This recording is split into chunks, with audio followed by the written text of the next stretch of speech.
right. Welcome back to Fin. Do not adjust your TV screen. I am in fact wearing a purple sweater vest. I decided today that I would challenge Michael Allen in a contest to see who would wear the ugliest outfit. He has been dominating that competition ever since he got here 5 or 6 years ago, and I've had enough of those ugly outfits that he wears, and I thought today I'm going to challenge Michael Allen for the ugliest outfit competition. So here we go. Do not adjust your screen. With that in mind, let's go into Chapter 7, homework number 1. What are the two forms of capital? Debt and equity. What is the first source of capital used by companies? Retained earnings. So it's important for a company to be profitable so that they can keep the doors open. Why do lenders prefer that borrowers use some equity along with debt? Well, lenders want borrowers to share in the risk and to be motivated. So they prefer for borrowers to have some of their own money at risk. Borrowers don't like to dig into their own pocket, and people will try to borrow as much as they can, generally speaking, but a smart lender will require a borrower to put their own money at risk. All right, which form of capital is a bond? It is debt. What is debt typically related to? In other words, why do companies use long-term debt? Typically, companies use long-term debt to finance long-term investments like property, plant, and equipment. Number 6, describe what a bond is.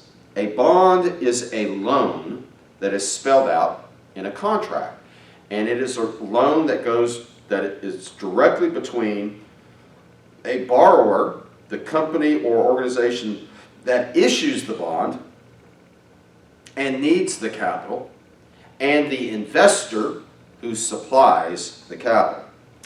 From a legal and from a tax perspective, how do bond interest payments differ from dividends on a stock? Bond interest and principal payments are legal obligations. Dividends are not legal obligations until a company's board declares them.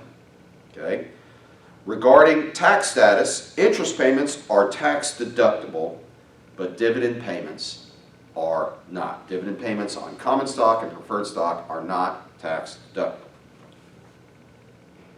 All right, explain how bond cash flows are more certain than cash flows related to stocks.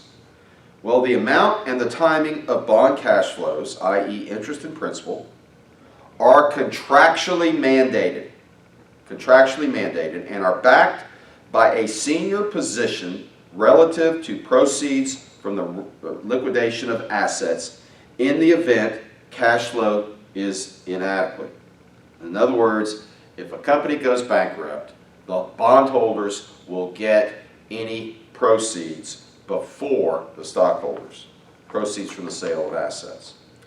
Dividends on common stock are contingent upon the availability of cash flow, so they're not contractually mandated. The board has to look at the company's cash position and cash flow and cash needs, and then determines quarter to quarter whether to declare a dividend and how much. There is no maturity for common stock, so the price associated with liquidation is subject to market risk. You know that you're going to get your $1,000 back upon maturity with a bond, unless the company goes bankrupt. With a stock, there's no redemption or guaranteed price, and so there's a lot of uncertainty regarding how you're going to get your money back with a stock. All right, question number 9. A company pays interest of $70 per year on each $1,000 bond it has outstanding. The company is in the 21% tax bracket. What is the after-tax dollar cost of their interest? What is the after-tax percentage cost of their debt? All right, so we're going to take the $70 divided by $1,000, and we get 0.07 times 100 equals 7%. That is the pre-tax cost, okay? We're going to multiply 0.07 times 1 minus the tax rate, which is 0.79, okay? And we get 0.0553 times 100 equals 5.53% is the after-tax interest rate, okay?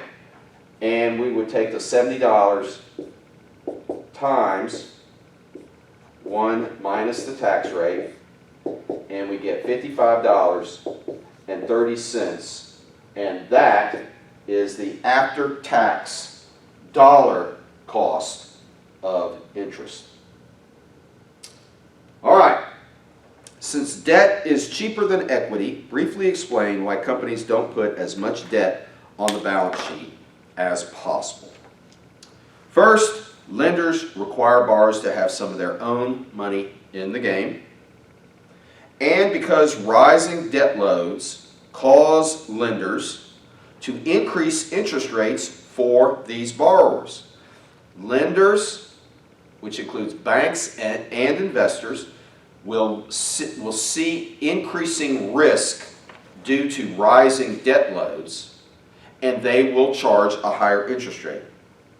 And stockholders, these are folks that probably don't own bonds, but they own stock in the company, they see the rising debt levels, and that will prompt some to sell, which will push the price of the stock down.